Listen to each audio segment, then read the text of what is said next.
नमस्ते दोस्तों, कैसे हैं आप। मैं Sujit Kumar incredible IAS academy में आपका हार्दिक स्वागत करता हूं।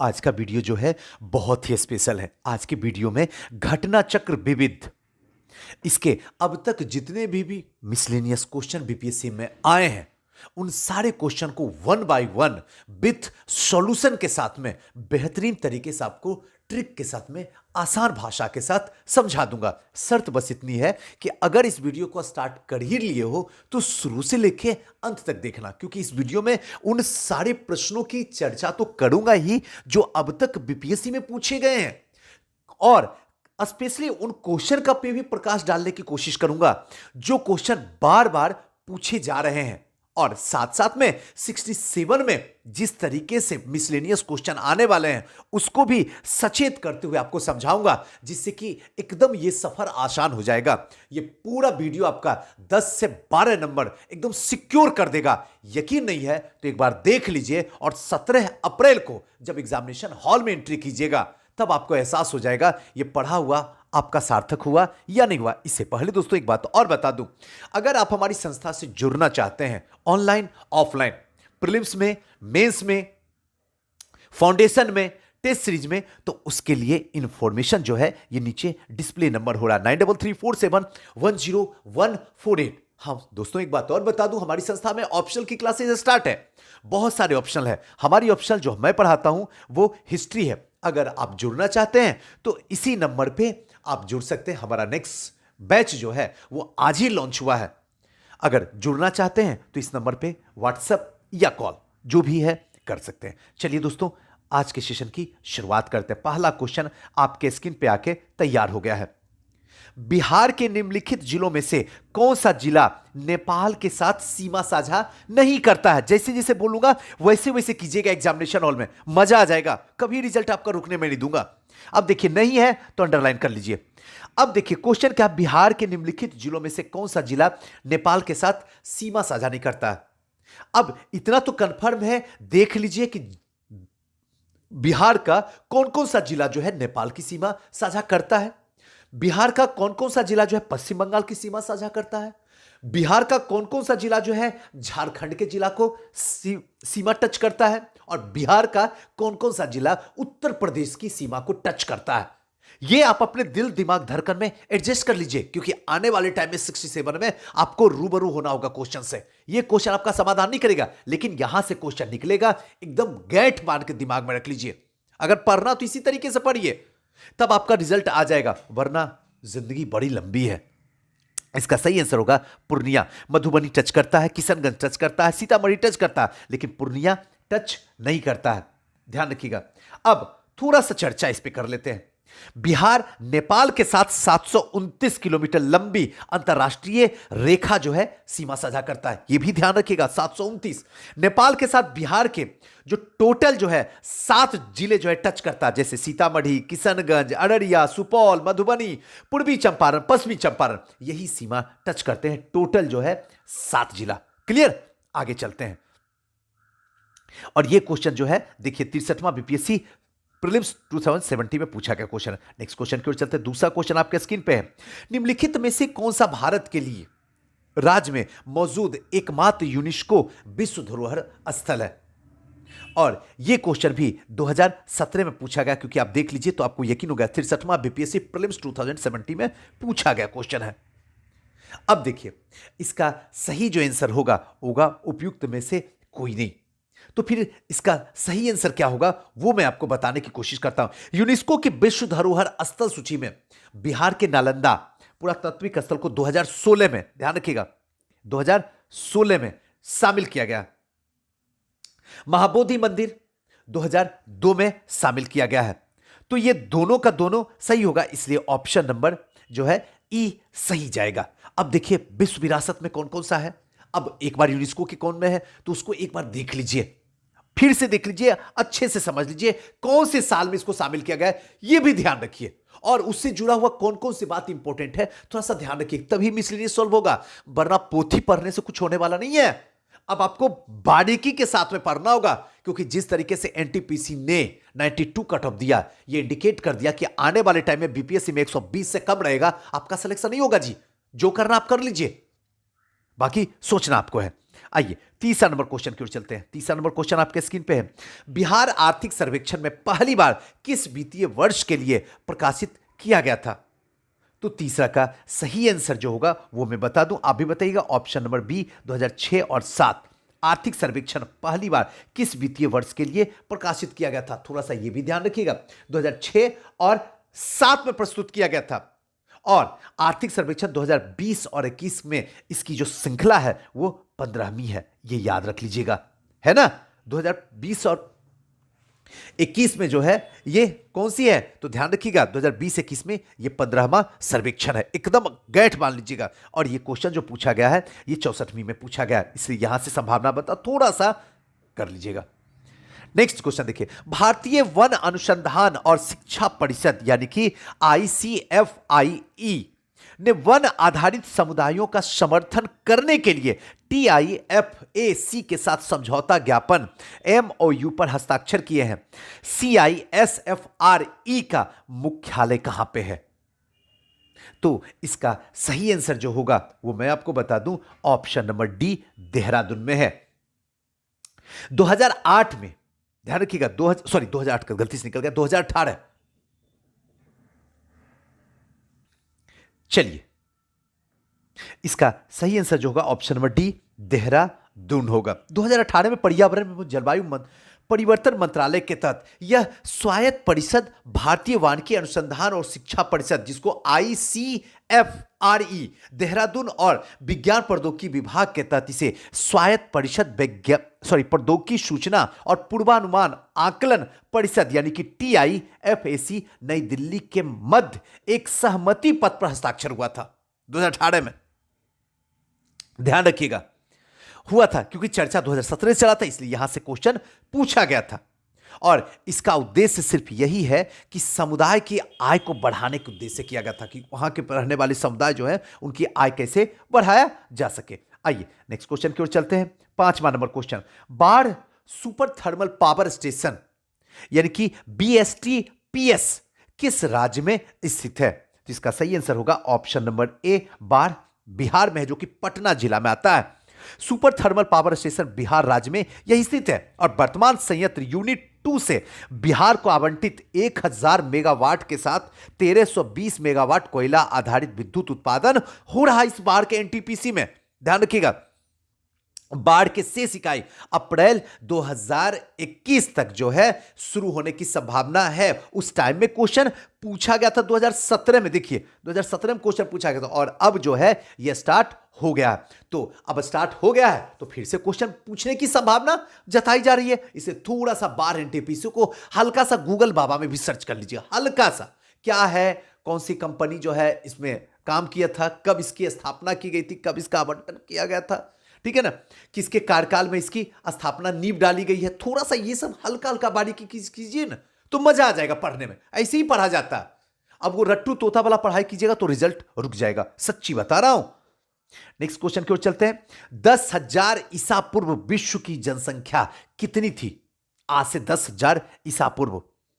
इसका ऑप्शन आपके स्क्रीन पे है। आंसर होगा इनमें से कोई नहीं या फिर एक से अधिक। देखिए इसका 63rd BPSC में क्वेश्चन पूछा गया है। ये 2017 में 10,000 ईसा पूर्व विश्व की आबादी का अनुमान विभिन्न विद्वानों ने अलग अलग बताया। हर एक विद्वान अलग अलग तरीके से बनाते हैं। जैसे गोल्डविक ने 2 बिलियन, मैकएवेडी और जोन्स ने 4 मिलियन और थामलिन ने 1 से 10 मिलियन का अनुमान लगाया। इसलिए इसमें कोई भी उत्तर जो है सही होने की संभावना नहीं है क्योंकि अलग अलग विद्वानों ने अलग अलग डाटा बताए हैं, इसलिए इसमें से कोई भी सही नहीं हुआ। तो इस टाइप का अगर रहेगा, विद्वानों का मत रहेगा, तो कोशिश इसमें सोच लीजिएगा कि हमेशा अलग अलग डाटा रहेगा। जब अलग अलग रहेगा तो ई ऑप्शन आंख बंद करके मारिएगा, है ना। क्योंकि देखिए कई स्टूडेंट जो बार बार प्रीलिम्स निकाल जाते हैं, 1 महीना में ऐसे ही करते हैं, उनको एक अनुभव हो जाता है और वो अनुभव मैं आपको देता हूं।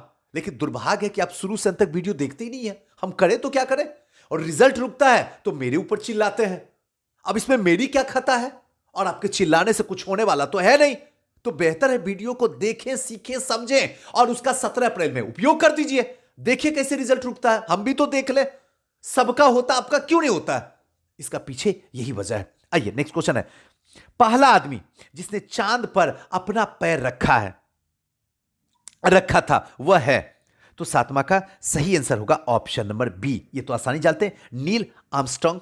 थोड़ा सा समझिए, 1969 में नील आर्मस्ट्रांग जो है चांद पर उतरने वाला पहला व्यक्ति था।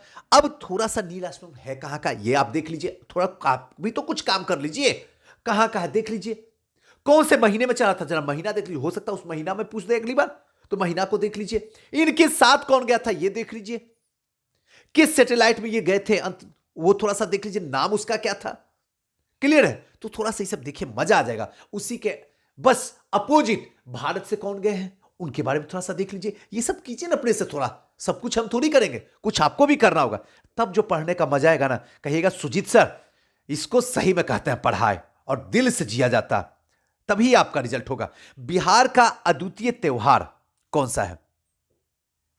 अद्वितीय त्योहार कौन सा है? ये 56वीं से 59वीं में पूछा गया, देख लीजिए स्क्रीन पे डिस्प्ले हो रहा है ना, 56वीं से 59वीं प्रीलिम्स 2015 में पूछा गया।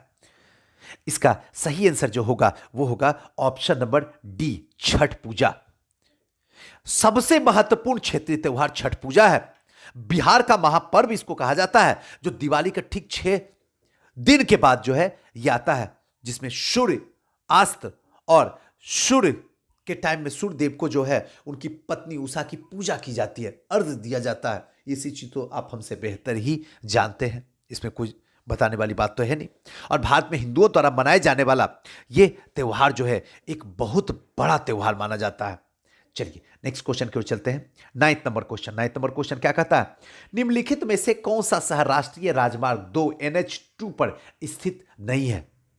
अब थोड़ा सा NH के बारे में हल्का हल्का जानकारी ले लीजिए। इसका सही आंसर जो होगा वो होगा, जिस अकॉर्डिंग 2011 में पूछा गया है, इसके हिसाब से अगर देखा जाए तो राजमार्ग 2 में असम डिब्रूगढ़ से होकर मिजोरम तक जाता है, असम से लेकर मिजोरम तक, ध्यान रखिएगा NH2 असम से मिजो तक।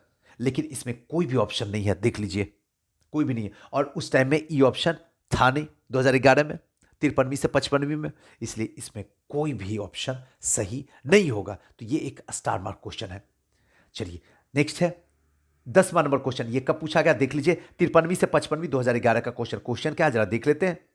एकदम मंथन करना है, जो ये है वो याद रहे या ना रहे ये जरूरी नहीं है, लेकिन इसी के अकॉर्डिंग अब आपको काम करना है।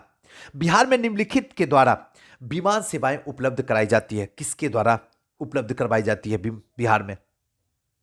तो 2011 के अकॉर्डिंग है, तो इसमें भी थोड़ा सा क्या है, स्टार मार्क ही है। स्टार मार्क क्या है? वर्तमान में अनेक विमान कंपनियां जो है बिहार में सेवाएं उपलब्ध कराई जा रही, जैसे एयर इंडिया हो गया, एयर इंडिया एक्सप्रेस भी हो गया, किंग फिशर तो अब तो खैर खत्म हो गया, उस टाइम की कहानी थी, उस टाइम में था। गो एयर हो गया, इंडिगो हो गया, स्पाइस जेट हो गया, जेट एयरवेज हो गया, सहारा हो गया, सहारा भी अब बेसहारा ही हो गया, रॉयल नेपाल एयरलाइंस हो गया, ठीक है ना। ये सब जो है एक प्रमुख था, और बिहार लोक सेवा आयोग के द्वारा इस प्रश्न का मूल्यांकन बाहर कर दिया गया था, इसको हटा दिया गया था, ध्यान रखिएगा। आइए नेक्स्ट क्वेश्चन की ओर चलते हैं। 11 नंबर क्वेश्चन क्या कहता है? विश्व का सबसे ऊंचा कहे जाने वाला विश्व शांति स्तूप बिहार में कहां है? देखिए बच्चा बउआ जैसा क्वेश्चन है। इसका सही आंसर होगा ऑप्शन नंबर सी, राजगीर में। अब थोड़ा सा ध्यान रखिएगा कि विश्व का सबसे ऊंचा कहे जाने वाला विश्व शांति स्तूप किस पर्वत पे है, इसको याद रखिएगा। कब विश्व शांति स्तूप बनाया गया है, किसके द्वारा बनाया गया? थोड़ा सा गूगल सर्च कीजिए और पूरा खंगाल लीजिए डाटा, एक बार दिमाग के अंदर डाल दीजिए। अगर पढ़ना तो ऐसे पढ़िए, ये मैं सच बता रहा हूं। बिहार के राजगीर की पहाड़ी में 400 मीटर की ऊंचाई पर स्थित विश्व शांति स्तूप सबसे ऊंचा कहा जाने वाला है। वैशाली स्थित शांति स्तूप की ऊंचाई 38 मीटर है और गुंबद जो है 20 मीटर है, तो थोड़ा सा ध्यान रखिएगा। आइए नेक्स्ट क्वेश्चन की ओर चलते हैं। 12वां नंबर क्वेश्चन क्या कहता है? नव नालंदा महाविहार किसके लिए विख्यात है? तो इसका सही आंसर होगा ऑप्शन नंबर सी, पाली अनुसंधान संस्था के लिए है। नव नालंदा महाविहार पाली अनुसंधान संस्था के लिए। क्यों? क्योंकि बुद्ध की जो भाषाएं थी वो क्या थी? पाली भाषाएं थी। जो वो ज्ञान देते थे, जो प्रवचन देते थे, वो पाली थी, लेकिन वही जैन का प्रकृत था। यह चीज ध्यान रखिएगा। इसका आंसर सी होगा।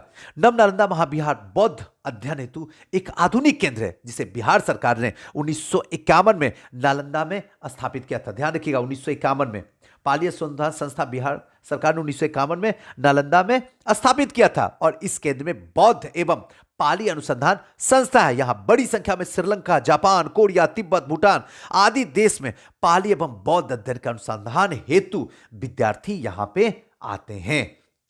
नेक्स्ट क्वेश्चन की ओर चलते हैं। 13 नंबर क्वेश्चन, पटना अंतरराष्ट्रीय हवाई अड्डा निम्नलिखित में से सीधे जुड़ा हुआ है? तो 13 का सही आंसर होगा, यह भी थोड़ा सा स्टार मार्क क्वेश्चन है। काठमांडू, दिल्ली, कोलकाता, मुंबई नहीं होगा। बंगलौर, हैदराबाद, इसका सही आंसर होगा लोकमान्य जयप्रकाश नारायण। यहां का अंतरराष्ट्रीय हवाई अड्डा पटना का नाम है। इन स्थलों से सीधा जुड़ाव जो है अहमदाबाद है, बेंगलोर है, कोलकाता है, कोलंबो है, दुबई है, अबू धाबी है, जम्मू है, काठमांडू है, नागपुर है, रांची है, विशाखापत्तनम है, चेन्नई है, दिल्ली है, वाराणसी है।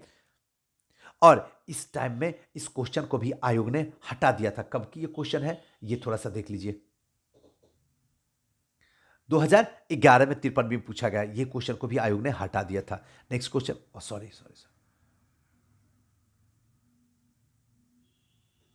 चलिए नेक्स्ट क्वेश्चन की ओर चलते हैं। पूर्व मध्य रेलवे क्षेत्र का मुख्यालय कहां पे है? पूर्व मध्य रेलवे, पश्चिमी मध्य रेलवे, उत्तर रेलवे, दक्षिण रेलवे, इन सब का थोड़ा सा अध्ययन कर लीजिए। मुख्यालय कहां पे है? इसका 14 का सही आंसर जो होगा वो होगा ऑप्शन नंबर बी, हाजीपुर में है। थोड़ा सा ध्यान रखिएगा। पूर्व मध्य रेलवे का क्षेत्र हाजीपुर है। इसके अंतर्गत ही सोनपुर, समस्तीपुर, दानापुर और मुगल सराय, जिसका नाम दीनदयाल उपाध्याय रखा गया, धनबाद मंडल, इन सब के ही अंतर्गत, हाजीपुर के ही अंतर्गत जो है ये आता है। क्लियर है ना? आइए नेक्स्ट क्वेश्चन की ओर चलते हैं। 15वां नंबर, बिहार के उद्योग का कमिश्नर दफ्तर कहां स्थित है? तो 15 का सही आंसर होगा ऑप्शन नंबर ए, पटना में है। बिहार का उद्योग का कमिश्नर जो कार्यालय है वो पटना में स्थित है। थोड़ा सा ध्यान रखिएगा दिमाग में, अगली बार क्वेश्चन पूछेगा तो आप बता दीजिएगा। 53 55 में पूछा गया क्वेश्चन है। नेक्स्ट है, भारत में एक समय पश्चिम बंगाल और आंध्र प्रदेश में सीमित नक्सलवाद अब इन राज्यों में भी फैल चुका है। तो 16 का सही आंसर होगा ऑप्शन नंबर ए, उड़ीसा में भी फैल चुका, छत्तीसगढ़ में भी फैल चुका, झारखंड में भी फैल चुका और बिहार में भी फैल चुका है। भारत का नक्सलवाद क्षेत्र जो है इन सब जगहों पे फैल चुका है। ऑप्शन नंबर ए। अब थोड़ा सा नक्सलवाद देख लीजिएगा कि कहां कहां फैला हुआ है, कौन कौन से क्षेत्र में, खास करके बिहार में भी देख लीजिएगा। बिहार के कौन कौन से जिला इससे क्या है, प्रभावित है। यहां भारत में पूछा, अगर अगली बार बैठे 67 में बिहार से पूछ देगा तो जिला याद रखिएगा, श्री निवारण चंद्र दास गुप्ता थे। तो 17 का सही आंसर होगा ऑप्शन नंबर बी, पुरुलिया से थे। पुरुलिया से थे। श्री निवारण चंद्र दास गुप्ता का जन्म वर्तमान बांग्लादेश के विक्रमपुर में हुआ था। यह तत्कालीन बिहार के पुरुलिया जिला स्कूल के क्या थे, हेडमास्टर थे और इनकी कर्मभूमि तत्कालीन बिहार के पुरुलिया जिला में ही रहा था। थोड़ा सा एक चर्चा उस टाइम में आए थे इसलिए इनसे पूछ दिया गया था। आइए नेक्स्ट क्वेश्चन की ओर चलते हैं। 18 नंबर क्वेश्चन। 18 नंबर क्वेश्चन क्या कहता है, बिहार में यद्यपि जमदारी संविधिक रूप से 1952 में हटा दी गई थी, तथापि भू नियंत्रण का सामाजिक आधार निम्नलिखित हाथों में रह गया था। ऑप्शन आपके स्क्रीन पे है, आंसर हम बताते हैं। प्रधान जाति के हिंदू के हाथों में रह गया था। हिंदू के हाथ में रह गया था। आइए एक सेकेंड, इसका सही आंसर जो होगा वो होगा ऑप्शन नंबर सी। 1950 में बिहार सरकार के द्वारा बिहार भूमि सुधार अधिनियम पारित कर दिया गया, जिसे सर्वोच्च न्यायालय ने पूरी तरीके से प्रस्तुति दे दी। 1954 और 1959 में इसमें संशोधन फिर से किया गया, लेकिन इस अधिनियम में कुछ व्यवस्था ऐसी थी जिसके तहत वे घर, बगीचा, तालाब, पुस्तकालय, व्यापार आदि के उद्देश्य से जमीन का एक बड़ा हिस्सा अपने पास रख सकते थे। किसके लिए? बगीचा के लिए, तालाब के लिए, पुस्तकालय के लिए, व्यापार के लिए, घर के लिए। इसके अलावा कानून का क्रियान्वयन धीमा होने के कारण वे भी जमीन पर प्रधान जातियों का कब्जा बना रह गया। कानून धीमा रह गया, प्रधान जाति जो थे हिंदू, इनका जो है इस पे वर्चस्व बना रह गया। आइए नेक्स्ट क्वेश्चन की ओर चलते हैं। नेक्स्ट क्वेश्चन जो है 19वां नंबर आपके स्क्रीन पे आ गया है। बिहार के प्रमुख समाचार पत्र बिहारी के संपादक थे। ये तो बच्चा वाला क्वेश्चन, आसानी से बता दीजिएगा। ऑप्शन नंबर डी, बाबू महेश्वर प्रसाद सर। बिहार के जो प्रमुख समाचार पत्र था बिहारी, उसके संपादक जो थे बाबू महेश्वर प्रसाद। एकदम रट जाइए, याद कर लीजिए, 53वीं में पूछा गया क्वेश्चन है। सॉरी नेक्स्ट क्वेश्चन जो है, दक्षिण गंगोत्री स्थित है 20वां। इसका सही आंसर होगा कहां पे, तो अंटार्कटिका में स्थित है। श्वेत महादेश के नाम से प्रसिद्ध जो है दक्षिण गोलार्ध में स्थित अंटार्कटिका में स्थापित भारत का पहला अनुसंधान केंद्र है। ध्यान रखिएगा, दक्षिण गंगोत्री जिसका नाम है, पहला अनुसंधान केंद्र है, जिसे 1984 में स्थापित किया गया था। गूगल में खोजने की जरूरत नहीं है, आप हमारी बात को सुनते जाइए और रिकॉल कीजिए माइंड में। 1984 में, जितना बोलता हूं लिखते जाइए ताकि मजा आते रहे, दिमाग में रखा रहे। 1984 में स्थापित किया गया था और अंटार्कटिका में स्थापित भारत का दूसरा स्थायी जो शोध केंद्र है उसका नाम मैत्री है। पहला गंगोत्री और दूसरा मैत्री।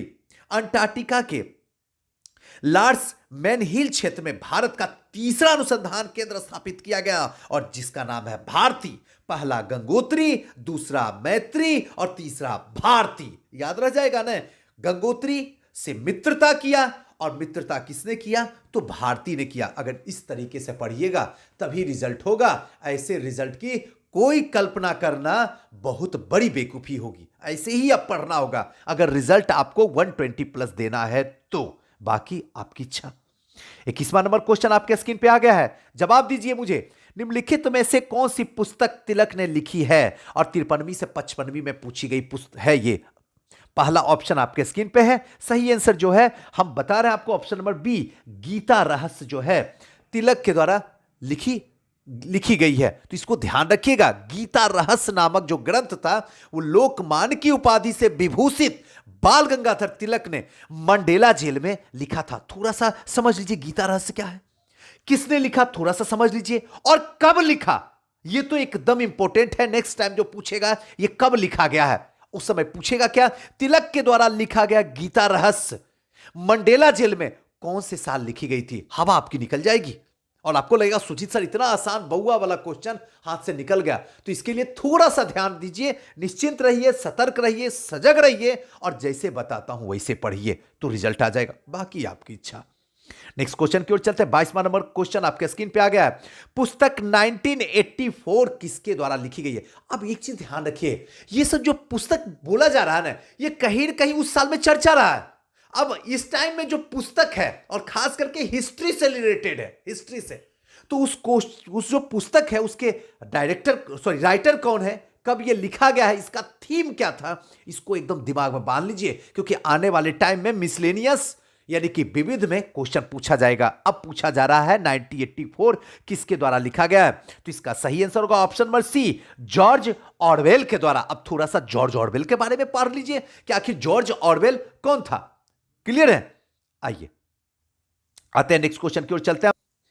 चलिए 23वां नंबर क्वेश्चन को देखते हैं और आप लोग तैयार हो जाइए आंसर देने के लिए। खेल कूद में उत्कृष्टता के लिए कौन सा पुरस्कार दिया जाता है।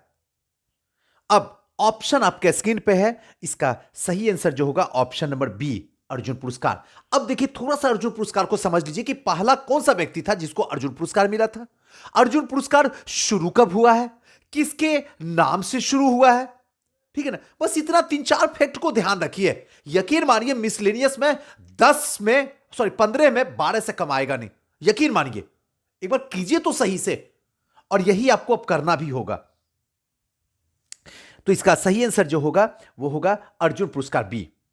अब थोड़ा सा समझिए, खेलकूद की उत्कृष्टता के लिए यह पुरस्कार जो है सर्वोच्च है, लेकिन राजीव गांधी खेल रत्न पुरस्कार अब मेजर ध्यानचंद पुरस्कार है। राजीव गांधी खेल रत्न पुरस्कार जो है तथा अर्जुन पुरस्कार खिलाड़ियों के उन 4 साल की उपलब्धि के आधार पर दिए जाते हैं। 4 साल, अब यह भी एक इंपॉर्टेंट है, ध्यान रखिएगा।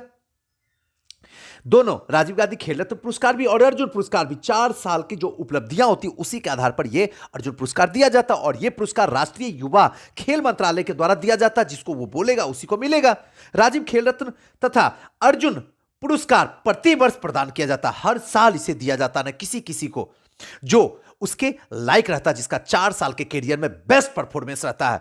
राजीव गांधी खेल रत्न के तहत खिलाड़ियों को एक मेडल, ध्यान रखिएगा, राजीव गांधी खेल रत्न के पुरस्कार के तहत एक मेडल, एक प्रमाण पत्र, 7.5 लाख रुपया नगद दी जाती है। और अर्जुन पुरस्कार के तहत खिलाड़ियों को एक प्रतिमा, एक प्रमाण पत्र और 5 लाख राशि दी जाती है। लीजिए, खड़े खड़े सब कुछ आपका क्लियर हम कर दिया, अब आपको गूगल के पास जाना भी नहीं है।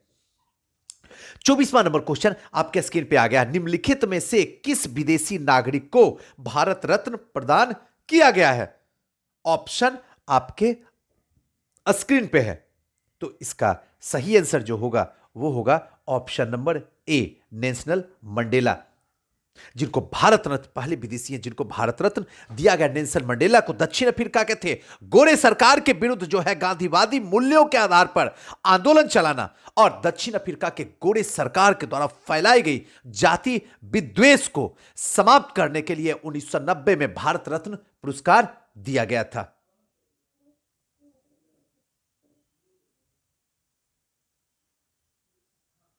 नेक्स्ट क्वेश्चन की ओर चलते हैं। नेक्स्ट क्वेश्चन क्या है? चुने हुए देशों की अर्थव्यवस्था के संबंध में निम्नलिखित में से कौन सा कथन सही नहीं है? अब नहीं है तो उस पर जोर लगाते हैं क्योंकि फिर भूल जाइएगा दूसरी बार में। नहीं है, ऑप्शन आपके स्क्रीन पे है। इसका सही आंसर जो होगा वो होगा ऑप्शन नंबर ए, संयुक्त राज्य अमेरिका विश्व का 50% से अधिक जो है मक्का पैदा करता है, किंतु निर्यात, विश्व निर्यात का मात्र 3% ही करता है। अब अगर वर्तमान में ऑस्ट्रेलिया जो है विश्व का सबसे बड़ा, अगर देखा जाए ऑस्ट्रेलिया जो है विश्व का सबसे बड़ा 25% ऊन उत्पादक करता है और 40% निर्यातक है। न्यूजीलैंड ऑस्ट्रेलिया के बाद दूसरा स्थान आता है नूर ऊन निर्यातक में। न्यूजीलैंड में भेड़ों की कुल संख्या जो है, क्लियर नहीं, इस चीज को ध्यान रखिएगा, भेड़ों की कुल संख्या जो है वो क्या है 2.7 करोड़ है, जो विश्व के कुल भेड़ों की संख्या से 1030 मिलियन का 4% है। न्यूजीलैंड कुल वैश्विक भेड़ मांस 75% है और निर्यातक लगभग 16% है। संयुक्त राज्य अमेरिका 35% मक्का का पैदा करता है। ध्यान रखिएगा, ध्यान से सुनिएगा बेन सर। संयुक्त राज्य अमेरिका विश्व का 35.51% मक्का पैदा करता है, किंतु ध्यान रखिएगा, किंतु साथ ही विश्व का सबसे बड़ा मक्का निर्यातक भी है। अमेरिका विश्व का मक्का निर्यातक का 32% निर्यात करता है। अतः ए जो है वो क्या है? गलत कथन है। क्लियर हो गया? आइए, और ये जानना भी बेहद जरूरी था। नेक्स्ट क्वेश्चन की ओर चलते हैं। 26वां नंबर क्वेश्चन आपके स्क्रीन पे है। इजराइल और पीएलओ के बीच प्रथम सीधी बैठक हुई थी, उस टाइम में चर्चा में था। ये 1992 और 93 के टाइम में है। ध्यान रखिएगा, तो इसका सही आंसर होगा सी, मैड्रिड। ये बताने की जरूरत नहीं क्योंकि उस टाइम का है। इजराइल और पीएलओ, पीएलओ मतलब प्लास्टीन लिबरेशन ऑर्गेनाइजेशन, पीएलओ के बीच सीधा बैठक हुआ था। तो थोड़ा सा ध्यान रख लीजिएगा पीएलओ क्या है, थोड़ा सा इसको समझ लीजिएगा। आइए नेक्स्ट है 27 नंबर, जो पुराना क्वेश्चन होगा बस उसे हम सीखेंगे, उसको जानने की जरूरत नहीं करेंगे। विश्व व्यापार संगठन यानी WTO कहता, जैसे को वर्ल्ड ट्रेड ऑर्गेनाइजेशन के प्रथम अध्यक्ष थे। तो इसका सही आंसर होगा option number B, Peter Sutherland. ध्यान रखिएगा, WTO की स्थापना गेट के स्थान पर 1 जनवरी 1995 को हुई थी। ध्यान रखिएगा, 1 जनवरी 1995 को गेट के स्थान पर, GTT गेट के स्थान पर हुई थी। अब सदरलैंड को WTO के महानिर्देशक अध्यक्ष के रूप में नियुक्त किया गया था, परंतु WTO के विधिवत निर्वाचन प्रथम महानिर्देशक रूनेटो रुगेरिया 1995 से 99 है। ध्यान रखिएगा, तो थोड़ा सा ध्यान रखिएगा इस टाइम में WTO के जो है अध्यक्ष कौन है, थोड़ा सा ये ध्यान रखिएगा। बाकी तो हम बता ही दिए पहले कौन है, कब आया है WTO, इसका उद्देश्य क्या है, थोड़ा सा हल्का सा गूगल में सर्च कर लीजिएगा, आपको मजा आ जाएगा। अब आप अपनी कॉपी में लिख लीजिए कि WTO को हम क्या करेंगे, पेन पेपर लेके बैठिए ये पूरा सेशन, और जो जो इंपॉर्टेंट है जिसको गूगल में सर्च करना है थोड़ा सा सर्च कर दिए, वीडियो पॉज कीजिए, सर्च कीजिए, देख लीजिए, पढ़ लीजिए, फिर आगे चलिए, तो पढ़ने में मजा आएगा। देखिएगा, कहिएगा सुजी सर मजा आ गया। दामोदर घाटी निगम कब स्थापित किया हुआ? 28 का सही आंसर होगा ऑप्शन नंबर सी, 1948 में। बिहार और पश्चिम बंगाल की सहमति के पश्चात ही केंद्र ने 1948 में दामोदर घाटी निगम अधिनियम जो है पारित किया था, और 7 जुलाई 1948 को भारत की प्रथम बहुउद्देशीय नदी घाटी परियोजना दामोदर घाटी निगम अस्तित्व में आ गई थी 1948 में। तो थोड़ा सा ध्यान रखिएगा, मत पूछे तो 7 जुलाई बता दीजिएगा। 29वां नंबर क्वेश्चन, भद्रावती इस्पात केंद्र स्थित है कहां पे? 29 का सही आंसर होगा ऑप्शन नंबर बी, भद्रा नदी पे। ध्यान रखिएगा, भद्रावती इस्पात केंद्र कर्नाटक राज्य के बाबू बुदन पहाड़ी, थोड़ा सा देख लीजिएगा, बाबू बुदन पहाड़ी किस लिए प्रसिद्ध है? श्रृंखला के समीप भद्रा नदी पर स्थित है। बाबू बुदन श्रृंखला की पहाड़ी से मिलता क्या क्या है? तो लोहा, मैगजीन, चूना पत्थर, ये सब चीज जो है ये बाबू बुदन पहाड़ी जो कहां पे है? कर्नाटका में है। भद्रावती इस्पात केंद्र कर्नाटका में। थोड़ा सा समझिए, ऐसे पढ़िएगा ना तभी रिजल्ट आएगा। आप हो सकता है इस समय आप मुझे गलत सेंस से अपने माइंड में रख लें, लेकिन यकीन मानिए जिस दिन रिजल्ट आपका रुकेगा उस दिन सबसे करीब अगर दिल के रहेंगे तो सिर्फ मैं ही रहने वाला हूं, क्योंकि उस दिन दिल एहसास करवाएगा, काश इस सेशन को अगर दिल से जी लिए होते तो मेरा रिजल्ट आज नहीं रुकता और मैं मेंस लिखता। यही 2 नंबर ने मुझे बर्बाद कर दिया। लेकिन जब चिड़िया चुग गई खेत तो पछताने से क्या फायदा है? इसलिए कभी ऐसी जिंदगी में ना, इसका ध्यान रखिएगा। स्वर्णिम त्रिकोण का तात्पर्य है, तो इसका सही आंसर होगा option number C, Thailand, Myanmar आदि नशीली पदार्थों के उत्पादन वाले क्षेत्र से है। ये 1996 का पुराना है क्वेश्चन, इसलिए इसमें ज्यादा दिमाग लगाना ही नहीं है ना? सही बात। आइए, लेकिन थोड़ा सा चर्चा में देख लीजिएगा स्वर्णिम त्रिकोण है क्या। अगर देखा जाए मैं थोड़ा सा हल्का सा चर्चा कर दूं इसके, ताकि मजा आ जाए। दक्षिण पूर्व एशिया में 4 देश है, म्यांमार हो गया, लाओस हो गया, वियतनाम हो गया, थाईलैंड है। और दक्षिण पूर्व एशिया का दूसरा कुख्यात अवैध अफीम उत्पादन का क्षेत्र जो है वो अफगानिस्तान है, ध्यान रखिएगा। और अफगानिस्तान, पाकिस्तान तथा ईरान को मिलाकर बनने वाले क्षेत्र को क्या कहते हैं? स्वर्णिम अर्धचंद्र। ध्यान रखिएगा, स्वर्णिम अर्धचंद्र किसको किसको मिला के? तो पाकिस्तान को, अफगानिस्तान को और ईरान को मिला के ही स्वर्णिम अर्धचंद्र कहते हैं। क्लियर हो गया? आइए नेक्स्ट क्वेश्चन की ओर चलते हैं। South Asian coalition on child servitude report के अनुसार भारत में बंधुआ बच्चों की संख्या कितनी है? तो 31 का सही आंसर होगा ऑप्शन नंबर बी, और यह क्वेश्चन 1994 के तहत पूछा जा रहा है। क्लियर है? लेकिन अगर इस टाइम में अगर देखा जाए, इस टाइम में, तो अब थोड़ा सा समझ लेते हैं। जैसे दक्षिण एशिया के 60 गैर सरकारी संगठन, जिसको एनजीओ द्वारा है 1989 में गठित South Asian coalition on child servitude 1989 में गठित किया गया था, और 21 मई 1993 में बाल मजदूरी का प्रकाशन। रिपोर्ट के अनुसार भारत में बाल मजदूरों की संख्या जो है 5.5 करोड़ थी 1993 में। इसके विपरीत तत्कालीन केंद्रीय मंत्री पुरने एस संगमा के अनुसार भारत में 14 वर्ष से कम आयु के बाल मजदूरों की संख्या 1.7 करोड़ थी। क्लियर? आइए नेक्स्ट क्वेश्चन की ओर चलते हैं। 32वां नंबर क्वेश्चन, सबसे अधिक तेल निर्यातक देश है? तो 32 का सही आंसर होगा ऑप्शन नंबर डी, सऊदी अरब। सऊदी अरब जो है खनिज तेल निर्यात में लंबे समय से पहले स्थान पे बना हुआ है, जबकि दूसरे स्थान पे रूस है। थोड़ा सा देख लीजिएगा, दूसरे स्थान पे रूस है, तीसरे स्थान पे भी थोड़ा देख लीजिएगा। नेक्स्ट क्वेश्चन की ओर चलते हैं। प्रकाश पादुकोण किस क्षेत्र से संबंधित हैं? प्रकाश पादुकोण, इसका सही आंसर होगा ऑप्शन नंबर ए, बैडमिंटन से संबंधित है। बस थोड़ा सा ध्यान रख लीजिएगा। आइए नेक्स्ट क्वेश्चन। ये प्रकाश पादुकोण वही है जो आप जानते होंगी, एक अभिनेत्री हैं दीपिका पादुकोण, उन्हीं के पिताजी श्री है। आइए नेक्स्ट क्वेश्चन की ओर चलते हैं। 34वां नंबर क्वेश्चन, एवरेस्ट शिखर पर चढ़ने वाली दूसरी भारतीय महिला थी? तो इसका सही आंसर होगा option number B, Santosh Yadav. Option number B, Santosh Yadav, Haryana राज्य की निवासी। ध्यान रखिएगा, थोड़ा सा चर्चा कर देता हूं। हरियाणा राज्य की निवासी, भारत तिब्बत सीमा पुलिस में अधिकारी संतोष यादव एवरेस्ट शिखर पर विजय प्राप्त करने वाली दूसरी भारतीय महिला थी। एवरेस्ट शिखर पर 2 बार चढ़ने वाली विश्व की गिनी चुनी महिलाओं में से एक संतोष यादव ने प्रथम बार 1992 में और दूसरी बार 1993 में एवरेस्ट शिखर पर विजय प्राप्त की थी। उनकी इस उपलब्धि पे भारत सरकार ने उनको वर्ष 2000 में पद्मश्री से सम्मानित किया था, जबकि बछेंद्री पाल प्रथम भारतीय महिला थी जो 1984 में एवरेस्ट शिखर पर चढ़ी थी। बछेंद्री पाल पहली भारतीय महिला थी एवरेस्ट पर चढ़ने वाली, और एवरेस्ट पे दूसरी महिला जो थी वो संतोष यादव थी।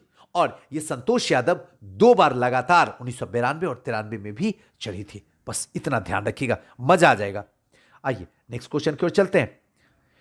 इंडिया विंस फ्रीडम के लेखक हैं? तो 35 का सही आंसर होगा option number B, Abul Kalam Azad. Clear है? 92-93 का क्वेश्चन उस समय चर्चा में था, तो थोड़ा सा ध्यान रखिएगा, ठीक है? थोड़ा सा अबुल कलाम आजाद के बारे में समझ लीजिएगा। अबुल कलाम आजाद कौन थे वो तो पता ही है, कहाँ के थे थोड़ा सा समझ लीजिएगा, कब इनकी मृत्यु हुई है थोड़ा सा देख लीजिएगा, ठीक है ना? इनकी थोड़ी सी उपलब्धियां देख लीजिएगा, ताकि अगर यहां से क्वेश्चन पूछे तो आसानी से बता दें, ना कि सर झुका के गलत करके चलाएं। भारत की राष्ट्रीय स्तनी है? तो 36 का सही आंसर होगा ऑप्शन नंबर डी, बाघ। भारत की राष्ट्रीय पशु बाघ, वैज्ञानिक नाम जो है इसका पेंथ्रा टिग्रिस, ये तो ये जानते ही होंगे, जो एक स्तनधारू पशु है। और इसका सही आंसर ऑप्शन नंबर डी होगा। 37वां नंबर क्वेश्चन की ओर चलते। 37वां नंबर क्वेश्चन क्या कहता है? कलिंग पुरस्कार दिया जाता है? तो 37 का सही आंसर होगा ऑप्शन नंबर बी, विज्ञान को लोकप्रिय बनाने के लिए कलिंग पुरस्कार दिया जाता है। क्लियर हो गया ना?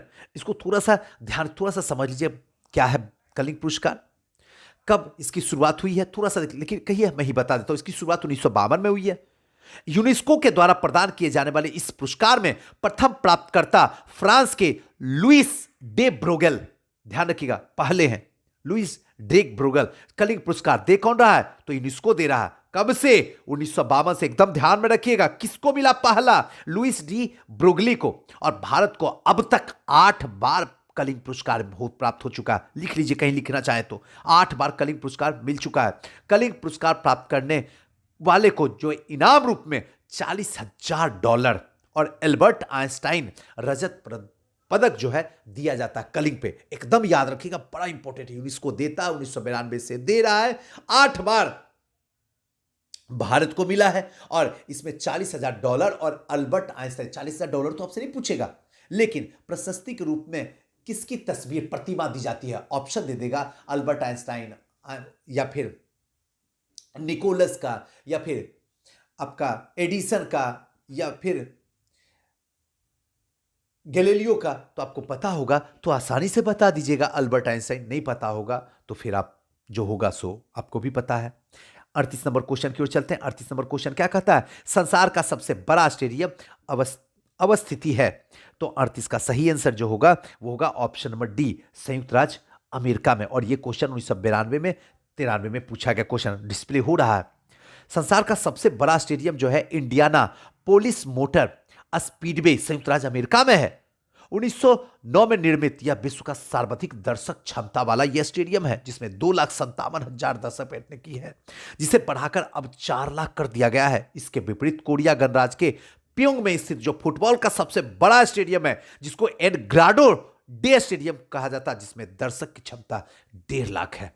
यानी 4 लाख पहले जो कि अमेरिका में है, और दूसरा नंबर पे जो आता है वो कोरिया का आता है, जिसमें 1.5 लाख है। चलिए आइए नेक्स्ट क्वेश्चन की ओर चलते हैं। 39वां number, autobiography of an unknown India, sorry, इसका सही आंसर होगा option number A, Nirad C Chaudhuri. Nirad C Chaudhuri. The autobiography of an unknown Indian, भारतीय मूल के लेखक नीरज सी चौधरी हैं, जिनको 1951 में रचित पुस्तक आत्मकथा विदा की रचना के लिए इस पुस्तक नीरज सी चौधरी को 1897 ईस्वी में किशोरगंज, वर्तमान में बांग्लादेश में स्थित, अपने जन्म के प्रारंभ किया।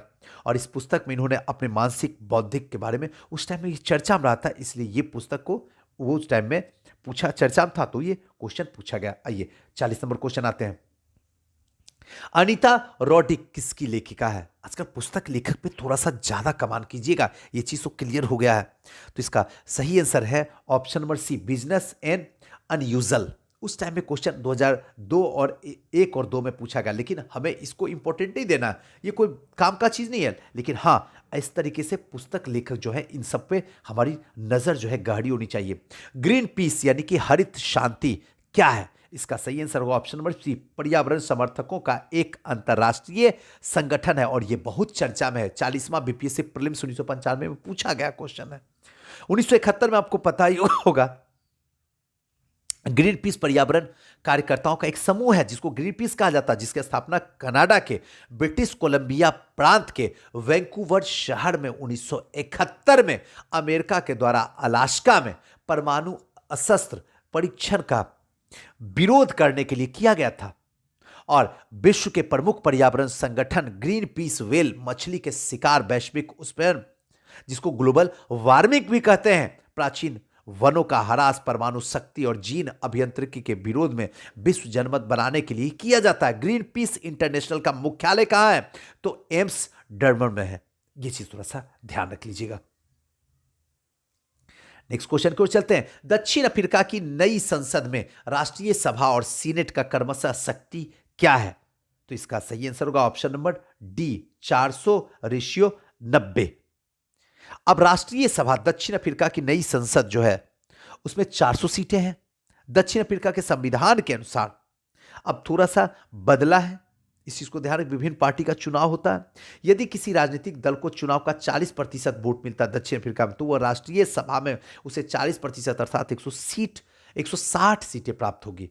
और सीनेट, दक्षिण अफ्रीका के संसद के दूसरे सदन को स्थापित सीनेट को जो है 1994 में किया गया था। 1996 में संविधान को अंगीकृत करके सीनेट का नाम बदलकर राज्यों का राष्ट्रीय परिषद कर दिया गया। और इसकी सदस्य की संख्या जो थी वो 90 थी, इसलिए वहां उस समय में चर्चा में था। इसीलिए यहां से क्वेश्चन 1995 में पूछा गया था। हमें तो कोई मतलब नहीं, बस देख लेना कि किस टाइप से कहां से क्वेश्चन पूछा जा रहा है। उसी के अकॉर्डिंग आज के बाद हम न्यूज़पेपर में उसी न्यूज को कट करेंगे, उसी न्यूज को लिख लेंगे। बस स्टैच्यू ऑफ लिबर्टी बना हुआ है, ऑप्शन नंबर डी, संयुक्त राज्य अमेरिका में। और अभी जो है पटेल की मूर्ति बनी हुई है। थोड़ा सा भगवान के लिए इंटरनेट में चर्चा करके खोज लीजिए क्या है पटेल, कब बने हैं, कौन कंपनी बना रही है, कहाँ का, कौन से कंट्री का है, इसमें कितना लंबा है, कितना ऊंचा है, थोड़ा सा ये सब देख लीजिएगा। क्लियर है? आइए 44वां नंबर क्वेश्चन आता है। वह भाषा जो भारत में हिंदी के बाद वक्ताओं की दूसरी सबसे अधिक संख्या में बोली जाती है वह है? तो 44 का सही आंसर जो होगा इसमें कोई भी नहीं है। सब स्टार 2011 के जनगणना के आधार पर अगर देखा जाए, क्लियर है, देखा जाए तो तेलुगु हिंदी के बाद जो है वक्ताओं की तीसरी जो है सबसे अधिक बोली जाने वाली भाषा है। हिंदी के बाद वक्ताओं की तीसरी बोली जाने वाली है तेलुगु। जनगणना के आधार पर अगर देखा जाए भारत में, तो तेलुगु हिंदी के बाद जो है तीसरी संख्या में है। अब हिंदी 41% है जो कि पहले स्थान पे है, बंगाली 8%, तेलुगु 7.19 है, मराठा 6.9 है। क्लियर है? तो उस हिसाब से अगर दूसरी की बात की जा रही है तो यहां पे बंगाली है जो कहीं भी दूर तक ऑप्शन में कहीं दिख ही नहीं रहा है, तो इसलिए यहां पे जो है स्टार मार्क है। तो ध्यान रखिएगा, पहला हिंदी तो दूसरा बंगाली है और तीसरा तेलुगु। एकदम गांठ बांध लीजिए दिमाग में। यहां जो बोली जाती है भाषा भारत में, वो पहला जो है हिंदी है जो कि 41% है, बंगाली 8 है और तेलुगु 7.1 है, उसके बाद मराठी है। आइए, लेकिन नजदीकी जो होगा वो तेलुगु सही होगा अगर उस हिसाब से देखा जाए तो। आइए नेक्स्ट क्वेश्चन 45वां नंबर। यूनेस्को का कार्य भाषाएं हैं, तो इसका सही आंसर होगा ऑप्शन नंबर डी, अंग्रेजी, फ्रेंच और रूसी कार्य भाषाएं। यूनेस्को के रूप में जो 6 भाषाएं प्रयुक्त होती है, यहां पे ऐसे 3 यहां पर दिया हुआ 6 भाषाएं होती है, चीनी, अंग्रेजी, फ्रेंच, रशियन, अरबी और स्पेनिश। ये जो है टोटल 6 भाषाएं जो है यहां पे यूज होती है। नेक्स्ट क्वेश्चन की ओर चलते हैं। नेक्स्ट क्वेश्चन जो 46वां नंबर, लाइफ डिवाइन नामक पुस्तक के लेखक हैं, इसका सही आंसर होगा option number C, Arvind Ghosh. Life divine, Arvind Ghosh 2 भागों में से लिखे, 58 अध्यायों में विभक्त किया गया इस पुस्तक को। इस पुस्तक में अरविंद घोष ने अपने अंतर ज्ञान के आधार पर पश्चिमी विचार, पूर्वी अध्यात्म का संश्लेषण प्रस्तुत किया है और आध्यात्मिक कविता, सावित्री, गीता, निबंध आदि लेखों की कविता भी इसके माध्यम से लिखा गया है। 47वां, द मूर्स लास्ट साई के लेखक हैं, तो इसका सही आंसर होगा option number B, Salman Rushdie. The Moor's last sigh के लेखक जो है भारतीय मूल के लेखक सलमान रशीद है। रशीद के द्वारा 1995 में प्रकाशित इस पुस्तक की पृष्ठभूमि जो है ये 96 में क्वेश्चन पूछा गया है, देख लीजिए आपके स्क्रीन पे दिख रहा है, और 95 में ये क्वेश्चन पूछ दिया गया है, देख लीजिए। 95 में ये पुस्तक को लिखा गया और 96 में इस पुस्तक को लिख दिया गया है, जिसमें प्रकाशित पुस्तक की पृष्ठभूमि मुंबई और कोचिन में इनके विचारों का विरुद्ध पुस्तक का हो रहा था। और इन विचारों के विरोध में समाधान व्यक्तिगत हितों पर आधार पर किया गया था, तो इसलिए चर्चा में था, इसलिए क्वेश्चन यहां से पूछा गया था। नेक्स्ट क्वेश्चन की ओर चलते हैं। निम्नलिखित देशों में कौन अमेरिकी शस्त्रों का सबसे बड़ा खरीदार है? तो इसका सही आंसर होगा ऑप्शन नंबर बी, सऊदी अरब। ध्यान रखिएगा, सऊदी अरब। आइए अब थोड़ा सा देख लीजिएगा शस्त्रों में भारत का क्या स्थान है। क्लियर है, ये जानना जरूरी है। भारत कितने नंबर पे है, दूसरे नंबर पे कौन है, इस सबको थोड़ा सा देखिएगा। संत कबीर के सम्मान में मगहर महोत्सव प्रारंभ किया गया था वर्ष, मगहर महोत्सव। तो 49 का सही आंसर होगा ऑप्शन नंबर ए, 1987 में। विश्व को मानवतावाद का संदेश देने वाले महान सूफी संत कबीर महापरिनिर्वाण स्थली पर वर्ष 1987 से लगातार मगहर महोत्सव का आयोजन हो रहा है। ध्यान रखिएगा, मगहर महोत्सव का। और 2012 और 17 में विधानसभा चुनाव के कारण यह आयोजन जो है स्थगित किया गया था। 12 और 17 में यह महोत्सव 12 से 18 जनवरी के मध्य चलता है। 12 से 18 जनवरी के मध्य चलता है यह महोत्सव। और इस समय जो है संजोग ऐसा है कि पढ़ा रहे हैं और इस समय मगहर महोत्सव चल भी रहा है। क्या कमाल की बात है, 12 से 18 जनवरी और आज है 17 जनवरी। पूर्वी सोवियत संघ का कौन सा पहला गणराज्य था जिसने अपने को स्वतंत्र घोषित किया था?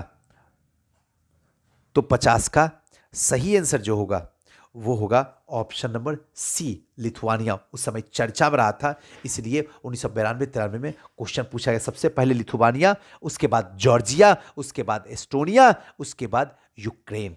ध्यान रखिएगा। नेक्स्ट क्वेश्चन की ओर चलते हैं। 51 नंबर क्वेश्चन। 51 नंबर क्वेश्चन क्या कहता है?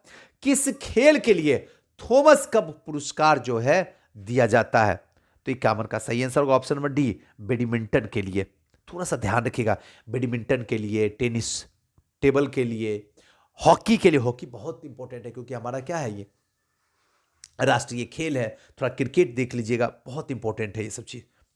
नेक्स्ट जो है, डुरंड कप किस खेल से संबंधित है? तो 52 का सही आंसर होगा ऑप्शन नंबर बी, फुटबॉल से संबंधित है। नेक्स्ट क्वेश्चन, ये सब तो आसान ही है। 53, 20वीं शताब्दी के आखिरी कुंभ मेला कहां मनाया गया? 20वीं शताब्दी का आखिरी कुंभ मेला। तो 53 का सही आंसर जो होगा वो होगा ऑप्शन नंबर सी, हरिद्वार में। बहुत इंपॉर्टेंट है। 20वीं सदी का अंतिम जो कुंभ मेला चला था वो हरिद्वार में चला था और ये 97-98 में पूछा गया क्वेश्चन था। इस चीज को थोड़ा सा ध्यान। आइए नेक्स्ट क्वेश्चन आपके स्क्रीन पे है। जंतर मंतर का निर्माण किया था? तो 54 का सही आंसर होगा ऑप्शन नंबर डी, महाराजा जयसिंह ने। ऑप्शन नंबर डी, महाराजा जयसिंह ने। जयपुर स्थित जंतर मंतर का निर्माण सवाई राजा जयसिंह ने किया था और यह मुबारक महल के बाहरी प्रांगण में स्थित है जंतर मंतर। क्लियर है? अब थोड़ा सा इसके बारे में जान लीजिएगा, क्या है, थोड़ा सा ज्योतिष से है, थोड़ा सा इसको चीज को समझ लीजिएगा। आइए नेक्स्ट है 55 नंबर क्वेश्चन। एक वयस्क भारतीय हाथी का भार लगभग कितना होता है? एडल्ट हाथी जो होता है उसका भार लगभग कितना होता है? इसका सही आंसर होगा ऑप्शन नंबर सी, 5000 किलोग्राम होता है। 1992-93 में क्वेश्चन पूछा गया 48वां में। इसका सही आंसर 5000 किलोग्राम होता है। एक वयस्क भारतीय हाथी जो होता है उसका भार जो होता है वो 2000 से 5000 किलोग्राम के बीच होता है। और अब तक सबसे वजनी हाथी अफ्रीका में पाया गया जिसका भार 7000 किलोग्राम है, यह भी याद रख लीजिएगा। और एक वयस्क भारतीय हाथी 250 से 300 ग्राम तक का भोजन प्रतिदिन करता है, यह भी ध्यान रख लीजिएगा। 5000 वजन, 250 ग्राम खाना और सबसे बड़ा वजन 7000 किलोग्राम जो कि अफ्रीका में पाया गया है। स्विट्जरलैंड में बोली जाने वाली प्रधान भाषाएं हैं? तो 56 का सही आंसर होगा option number D, German, French और इटालियन। थोड़ा सा इसलिए चर्चा में क्योंकि उस टाइम में ये चर्चा में रहा था, इसलिए 1992-93 में पूछा गया स्विट्जरलैंड में बोली जाने वाली प्रधान भाषा जो है जर्मन भी है, फ्रेंच भी है और इटालियन भी है। तीनों भाषा बोली जाती है स्विट्जरलैंड में। अब थोड़ा सा मेहनत कीजिएगा मेरे लिए, स्विट्जरलैंड की राजधानी कहाँ जरा बता दीजिए। स्विट्जरलैंड किस कॉन्टिनेंटल में पड़ता है ये भी थोड़ा सा बता दीजिए तो मजा आ जाए पढ़ने का। मतलब इसके अतिरिक्त रोमांस भाषा भी ध्यान रखिएगा स्विट्जरलैंड में बोली जाती है, किंतु इसके बोले होने वाली संख्या बहुत कम है, 0.9%, 1% भी नहीं है जो रोमांस बोलते हैं। नेक्स्ट क्वेश्चन की ओर चलते हैं। भारत में जन्मे दो अमेरिकी नागरिक जिन्हें विज्ञान के क्षेत्र में नोबेल पुरस्कार मिला था, वो थे। 57 का सही answer option number D, Hargobind Khorana और एस चंद्रशेखर। खगोल शास्त्री थे एस चंद्रशेखर। वो 1983 में भौतिक शास्त्र में चंद्रशेखर को जो है हरगोविंद खुराना को चिकित्सा के क्षेत्र में कृत्रिम जीन संश्लेषण के लिए मिला था। 1968 में नोबेल पुरस्कार दिया गया था। दोनों वैज्ञानिक का जन्म जो है भारत में हुआ था, किंतु इन्होंने अमेरिका की नागरिकता को ग्रहण कर लिए थे, हरगोविंद खुराना और एस चंद्रशेखर। 38वां बीपीएससी 1992-93 में पूछा गया क्वेश्चन है और अभी भी पूछा जाएगा क्योंकि बहुत पुराना क्वेश्चन पूछा है, इसलिए इसको दिमाग में रख लीजिएगा। खगोल शास्त्री क्या थे, हरगोविंद खुराना कहाँ के थे, क्यों दिया गया, कब दिया गया है, किस क्षेत्र के लिए दिया गया था। इस चंद्रशेखर में भी यही चीज है, थोड़ा सा ध्यान से ही सब पढ़ लीजिए, काम देगा आगे। वह कौन एकमात्र भारतीय है जिसको ग्रेट ब्रिटेन ने लॉर्ड का खिताब दिया है? तो 58 का सही answer option number C, Swraj Paul को। भारतीय मूल के स्वराज पाल 1999 में है। यह सब पुराना क्वेश्चन है, इसलिए थोड़ा सा ध्यान रखिएगा। नेक्स्ट क्वेश्चन क्या है? इन देशों में से कौन सा देश संयुक्त राष्ट्र संघ का अस्थायी सदस्य नहीं है? तो 59 का सही आंसर होगा ऑप्शन नंबर बी, जर्मनी। ध्यान रखिएगा, ऑप्शन नंबर बी, जर्मनी। ये जो है संयुक्त राष्ट्र संघ का अस्थायी सदस्य नहीं है। ये 1999 में क्वेश्चन पूछा गया था, ठीक है ना, इसको थोड़ा सा ध्यान रखिएगा। लेकिन संयुक्त राष्ट्र संघ के बारे में थोड़ा सा समझ लीजिएगा। 5 जो है अस्थायी सदस्य हैं इस टाइम में, फ्रांस, ब्रिटेन, चीन, रूस और संयुक्त राज्य अमेरिका। 5 जो है अस्थायी सदस्य हैं। चलिए 60वां नंबर क्वेश्चन की ओर चलते हैं। इस सदी की शुरुआत में हवाई जहाज का आविष्कार किसने किया था? तो सही आंसर होगा ऑप्शन नंबर ए, राइट ब्रदर्स के द्वारा। 1903 में हवाई जहाज का आविष्कार राइट ब्रदर ने कर दिया था। आइए नेक्स्ट क्वेश्चन की ओर चलते हैं। टेलीस्कोप की खोज किस वैज्ञानिकों ने किया था?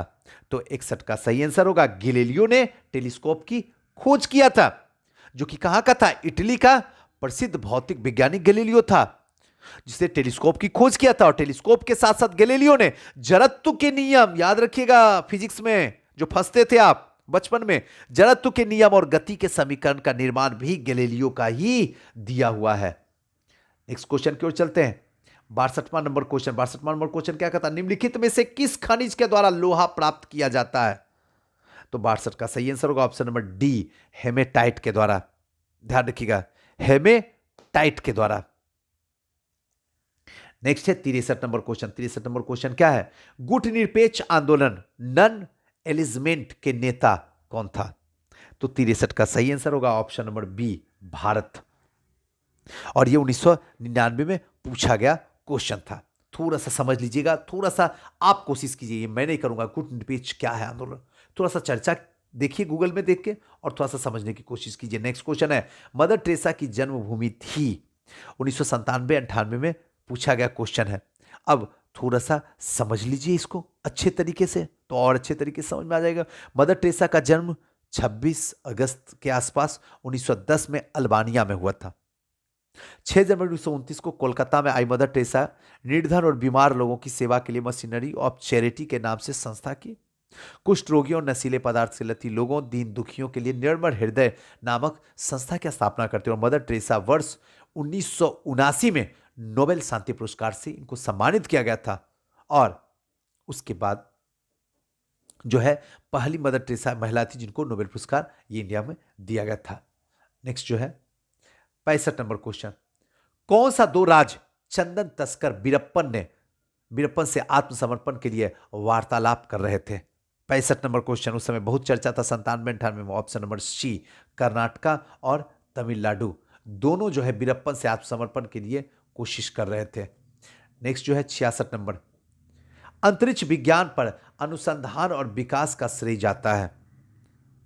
66 का सही आंसर होगा option number B, V Sarabhai को। भारत में अंतरिक्ष विज्ञान पर अनुसंधान के विकास की प्रेरणा स्रोत सुप्रसिद्ध अंतरिक्ष वैज्ञानिक डॉक्टर विक्रम साराभाई रहे थे। और वर्ष 1962 में गठित भारतीय राष्ट्रीय अंतरिक्ष अनुसंधान समिति के प्रथम अध्यक्ष डॉक्टर वी साराभाई थे। डॉक्टर साराभाई की अध्यक्षता में उक्त समिति ने वर्ष 1969 में पुनर्गठित करके भारतीय अंतरिक्ष अनुसंधान संगठन इसरो का नाम दे दिया था 1969 में। इसलिए इसको भी आप याद रख लीजिएगा। नेक्स्ट क्वेश्चन जो हमारा है, नेक्स्ट क्वेश्चन जो है, परमाणु ऊर्जा में भारतीय कार्यक्रम के जनक हैं। तो 67 का सही आंसर ऑप्शन नंबर बी यानी कि H.J. भाभा। भारतीय परमाणु ऊर्जा कार्यक्रम के जनक डॉक्टर होमी जहांगीर भाभा। 10 अगस्त 1948 को डॉक्टर होमी जहांगीर भाभा की अध्यक्षता में परमाणु ऊर्जा आयोग का गठन किया गया था और डॉक्टर भाभा ने 3 चरण वाले परमाणु ऊर्जा जनन के कार्यक्रम को निर्धारित किया था और भारत का परमाणु ऊर्जा कार्यक्रम क्रमशः इसी दिशा में आगे भी बढ़ा था। 68वां नंबर क्वेश्चन, थोड़ा सा ध्यान रखिए, सचेत रहिए, सतर्क रहिए।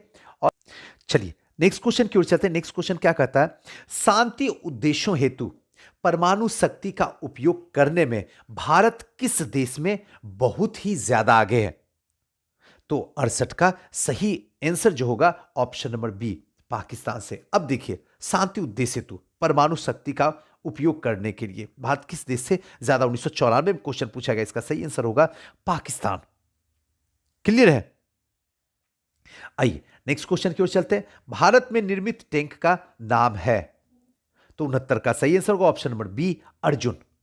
और यह क्वेश्चन 1992-93 में पूछा गया, लेकिन समझिए कि जो चर्चा में रहा है उसी को पूछा गया। भारत में के द्वारा जो है स्वदेशी निर्मित मुख्य टैंक जो है अर्जुन 1993 में सफल परीक्षण किया गया था और फिर क्वेश्चन उसी साल पूछ लिया गया था। भारतीय सेना में इसको शामिल किया गया था, जिसे रक्षा विकास अनुसंधान, गलती हो गया, विकास रक्षा एवं अनुसंधान विकास DRDO द्वारा जो है भारतीय हैवी इलेक्ट्रिक लिमिटेड वेल और अर्थमूवी वेम के आदि के सहयोग से इसे किया गया था। आइए नेक्स्ट क्वेश्चन की ओर चलते हैं। 70 नंबर क्वेश्चन चलते हैं। महाहाजिर कौम आंदोलन क्या था? बताइए। महाजिर कौमी आंदोलन क्या था? बताइए। इसका सही आंसर होगा ऑप्शन नंबर बी, पाकिस्तान में बसे उत्प्रवासी मुसलमानों का एक राजनीतिक दल था। और यह क्वेश्चन जो पूछा गया 1995 में पूछा गया। बस इतना थोड़ा सा ध्यान रख लीजिएगा, ठीक है ना। और इसके नेता जो थे अल्ताफ हुसैन। 71 number question. अब देखिए, अगर इस सेशन को आप देख लीजिएगा ना, रियली बता रहा हूं, आप समझ जाइएगा कि मिसलेनियस क्वेश्चन 15 क्वेश्चन कहां से आयोग दागेगा और जहां आसानी से आप निकल के चल जाइएगा बाहर। अब आपका क्लियर हो जाएगा अगर इस पूरी की पूरी सेशन को देख लीजिएगा तो। बाकी आपकी इच्छा। न्यूजीलैंड में पाए जाने वाला उड्डयनहीन पक्षी है जो उड़ नहीं सकता है। इसका सही आंसर होगा option number C, kiwi. Kiwi New Zealand का राष्ट्रीय पक्षी है। पक्षी वर्ग में शामिल कीवी उड़ नहीं सकता है, परंतु बहुत तेजी से दौड़ता है, उड़ नहीं सकता जबकि पक्षी है। नेक्स्ट क्वेश्चन है, चिपको आंदोलन क्या है? तो 72 का सही आंसर होगा ऑप्शन नंबर बी, वृक्षों को बचाने के लिए एक आंदोलन किया गया। थोड़ा सा चिपको आंदोलन क्या है समझ लीजिएगा, कब यह किया गया है, इसके पीछे का क्या उद्देश्य था, कौन इसके नेता थे, थोड़ा सा आप भी कीजिए, मैं तो बताऊंगा ही। भाले कुल्हाड़ी चमकेंगे, हम पेड़ों पे चिपकेंगे। भाले कुल्हाड़ी चमकेंगे और हम पेड़ों पे चिपकेंगे। पेड़ों पर हथियार उठेंगे, हम भी उनको साथ कटेंगे। पेड़ों पे हथियार उठेंगे और हम भी उसी के साथ कट जाएंगे। इसी नारे के साथ 1973-74 में पेड़ों को बचाने के लिए एक मंडल जो है चमोली की महिलाओं ने गौरा देवी के नेतृत्व में पेड़ को काटने से बचाने के लिए पेड़ों से चिपक कर अहिंसक आंदोलन शुरू कर दिया, चिपको आंदोलन। चंडी प्रसाद भट्ट, सुंदरलाल बहुगुणा आदि पर्यावरणविदों ने चिपको आंदोलन को विश्व में एक पहचान दिला दी, जिसने बताया कि पेड़ों पे हथियार उठेंगे, हम भी उनके साथ कटेंगे। और यही चिपको आंदोलन था सुंदरलाल बहुगुणा के नेतृत्व में और बहुत ही सफल हुआ था, देश दुनिया तक फैला हुआ था। क्वेश्चन पूछ दिया गया। ऑपरेशन ब्लैक बोर्ड सरकारी योजना है। इसका सही आंसर ऑप्शन नंबर बी, विद्यालय शिक्षा और राष्ट्रीय कार्यक्रम को सुधारने के लिए ऑपरेशन ब्लैक बोर्ड है। उस टाइम 1992-93 में पूछा गया था। जो अब देखिए थोड़ा सा इसको समझिए, 1987-88 में से प्रारंभ हुआ था, ठीक है, ऑपरेशन ब्लैक बोर्ड। और प्रत्येक विद्यालय में 2 बड़े कमरे, कम से कम 2 शिक्षक, इसकी आवश्यक सामग्री होती थी। आगे चल के 2002 और 3 में यह योजना जो है सर्व शिक्षा अभियान में शामिल कर दी गई। जो ऑपरेशन ब्लैक बोर्ड है वो सर्व शिक्षा अभियान में शामिल कर दिया गया। आइए नेक्स्ट क्वेश्चन की ओर चलते हैं। 74 नंबर क्वेश्चन को देखते हैं। 74 नंबर क्वेश्चन क्या कहता है? स्टार टीवी का मालिक कौन है? इसका सही आंसर होगा option number C, Rupert Murdoch. थोड़ा सा उस टाइम में चर्चा में रहा होगा, अभी जैसे चर्चा में आता जी टीवी, तो थोड़ा सा जी टीवी क्योंकि पूरी तरीके से सरकार के लिए पूरी तरीके से समर्पित है, तो जी टीवी क्या है, या फिर स्टार का फुल फॉर्म क्या होता है? Satellite television for the Asian region, इसी को स्टार कहा जाता है, इसी से स्टार टीवी होता है, satellite television for the Asian region. वैसे एबीपी मतलब क्या होता है? आनंद बाजार पत्रिका।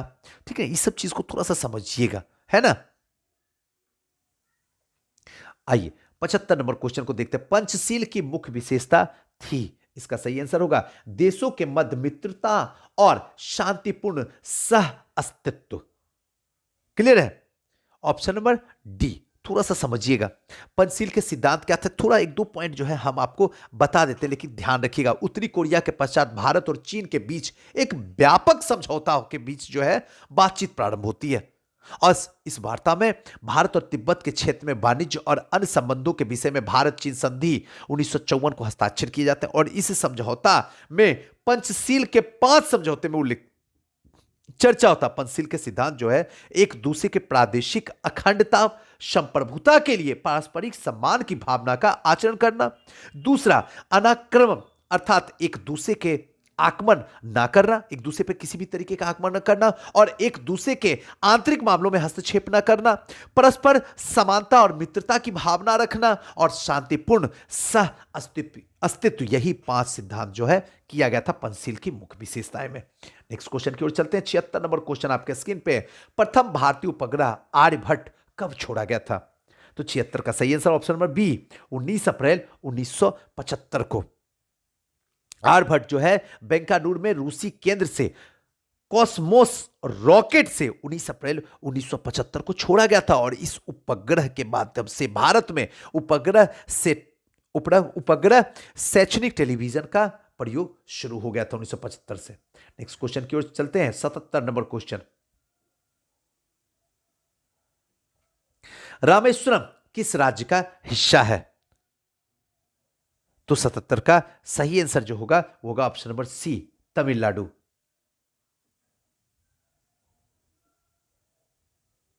आइए नेक्स्ट क्वेश्चन की ओर चलते हैं। रामेश्वरम ऐसे भी जानते किस लिए प्रसिद्ध है, थोड़ा सा देख लीजिएगा, और सबसे दक्षिणतम भाग भी है तमिलनाडु। नेक्स्ट है, विश्व में किस देश ने स्वयं को हिंदू राष्ट्र जो है घोषित किया? इसका सही आंसर होगा नेपाल ने। नेपाल स्वयं को हिंदू राष्ट्र घोषित किया 2006 की लोकतांत्रिक क्रांति सफल के उपरांत। 18 मई 2006 को नेपाल को धर्मनिरपेक्ष राज्य घोषित कर दिया गया था, और फिर यह क्वेश्चन 1999 में पूछा गया था।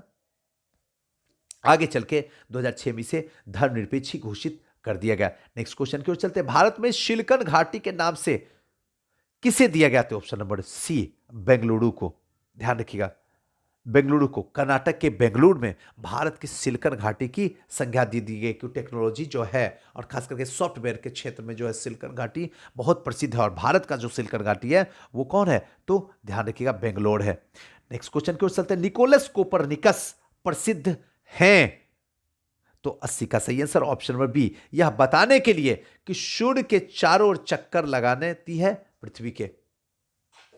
पृथ्वी जो सूर्य के चारों ओर चक्कर लगाती है। और अभी जो वर्ल्ड हिस्ट्री ऑप्शनल की क्लास हो रही है उसमें जब हम आपको पुनर्जागरण पढ़ाए थे तब हम आपको बताए थे, पहले जो होते थे पोप ये बताते थे कि सूर्य जो है पृथ्वी का चक्कर लगाती है, लेकिन कोपरनिकस ने बताया कि नहीं, सूर्य अपने जगह पे खड़ी है, पृथ्वी घूम रही है और पृथ्वी ही सूर्य का चक्कर लगाती है, इसलिए उसे जो है जिंदा जलवा दिया गया, मार दिया गया।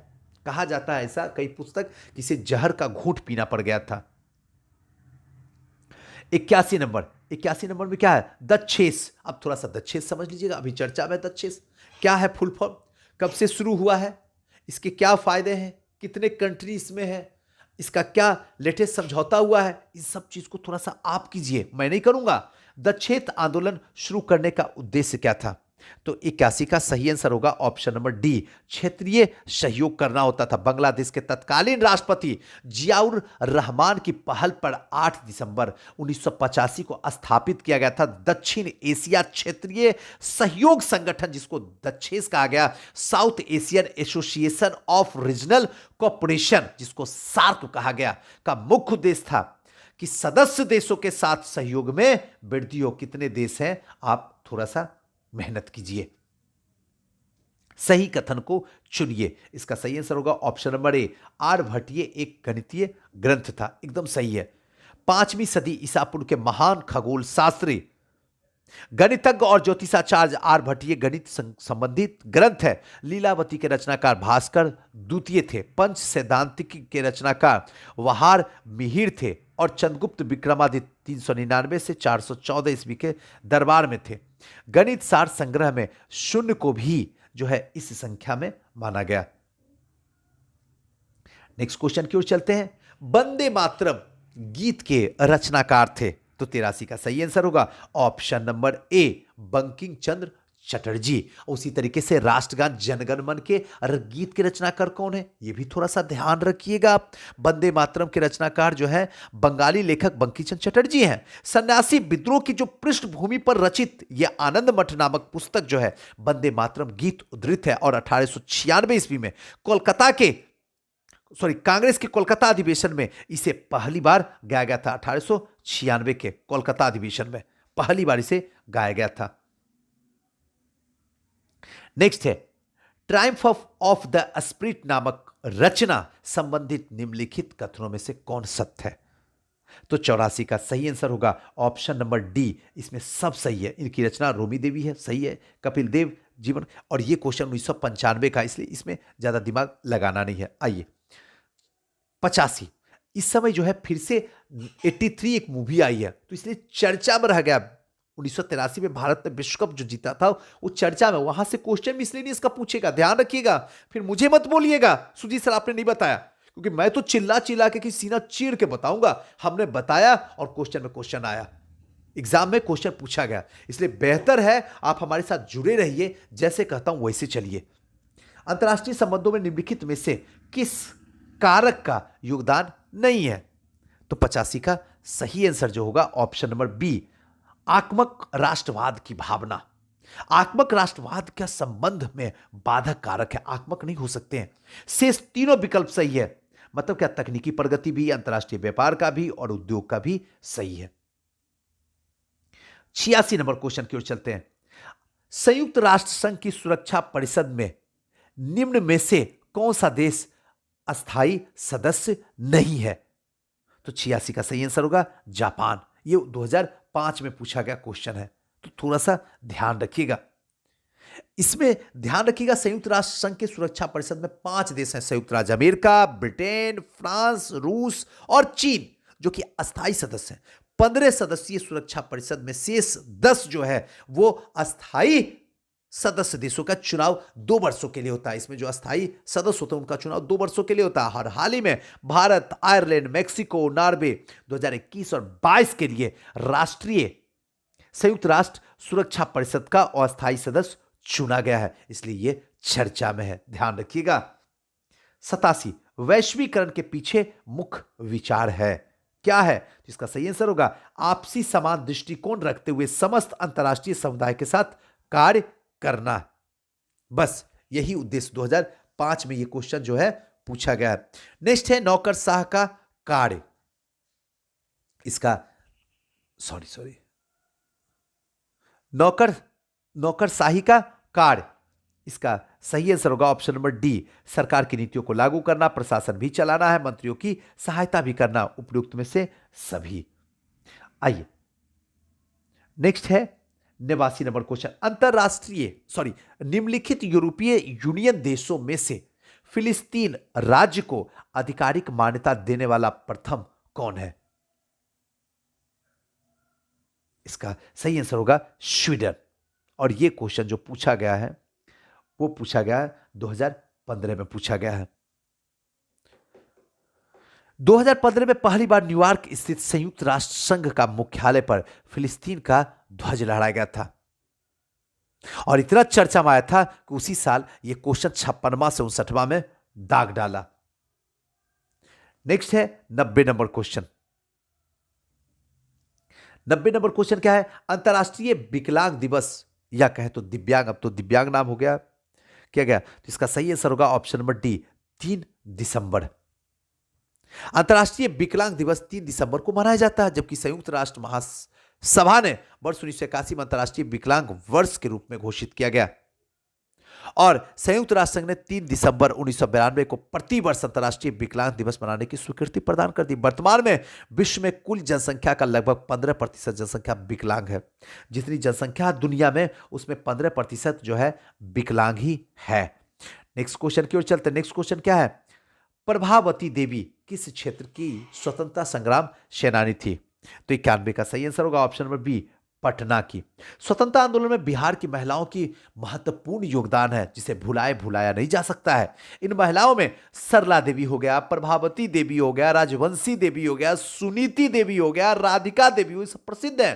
प्रभा देवी पटना की स्वतंत्रता संग्राम सेनानी थी। नेक्स्ट क्वेश्चन है, श्री नरसिंह नारायण क्या थे? तो 92 का सही आंसर होगा समाजवादी। उस समय चर्चा में थे, 2001 और 2 में क्वेश्चन पूछा गया था, तो थोड़ा सा ध्यान रखिएगा। नेक्स्ट है, श्री जगत नारायण लाल की पत्नी का नाम था? तो 93 का सही आंसर होगा श्रीमती राम प्यारी।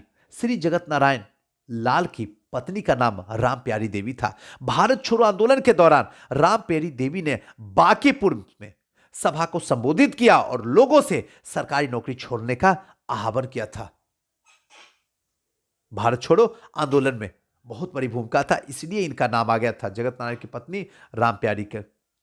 नेक्स्ट है, सूर्य ग्रहण तब होता है जब, सूर्य ग्रहण तब होता है जब चंद्रमा बीच में हो। जब चंद्र बीच में होगा तभी सूर्य ग्रहण लगेगा।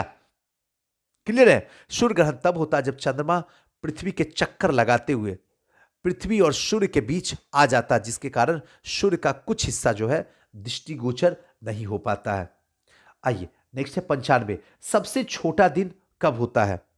तो 95 का सही आंसर ऑप्शन नंबर ए, जो सबसे छोटा दिन होता है 22 दिसंबर को होता है, सबसे छोटा, ऑप्शन नंबर ए।